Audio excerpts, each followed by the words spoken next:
The leasehold system, basically paying someone for the right to use their land, which goes back to the Doomsday Book, is finally being abolished in England. It still covers around 5 million homes, and the Housing Minister, Matthew Pennycook, said it will go by the end of this Parliament.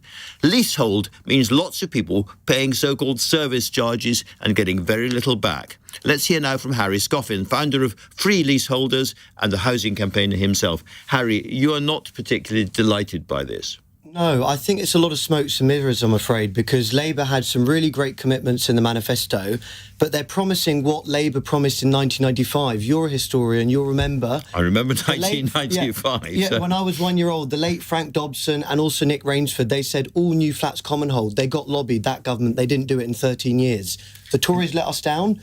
But the problem is it's 4 to 5 more years of people being looted in their homes by these landlords. Michael Gove tried to do it, and he was... What is the kind of argument against getting rid of leasehold? Who's lobbying on the other side? It's people that pretend to be pension funds, and it's all of these offshore interests that seem to be very well represented in the political scene, that have got lobbying companies and all the rest of it.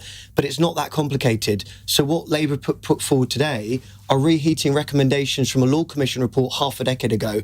So there is a question mark, and it's only for the new flats. It's not for existing. I think for so many of our supporters, they're anxious. There's going to be a two-tier market that's created because everyone was going to rush to the new shiny Commonhold flats where they've got control, and then these leasehold debt traps will no longer be able to be sold. I think that's the key thing.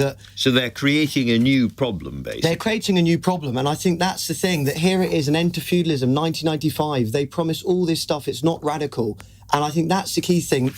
Michael Gove ran out of road. He ran out of time. He obviously didn't have the backing of Number 10.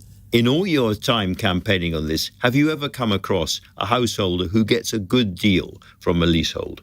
In other words, enough back to be pleased with it? Where they have a share of the freehold and that they are the lord of the manor, that's where it works. But when you're living under the rule of a landlord, an outside landlord, that's where it's problematic. Because all they care about is taking as much money out of the home as possible. So you've been looking at this for an awful long time. There's been a campaign for a long time. Who are the people most badly affected by the leasehold system?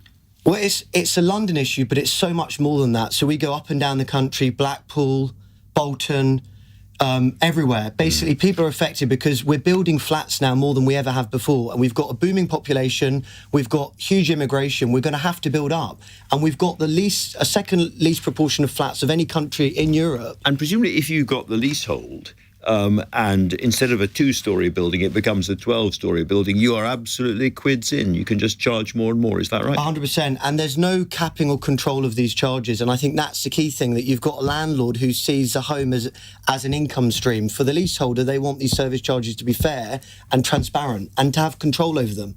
Well, Harry, you and I are both, in this context, just peasants. Down with the landlords, down with the grand owners of this thing, and very, very good luck to you. I know it's coming late, but it's better late than never, perhaps. Thank you very much indeed for coming in.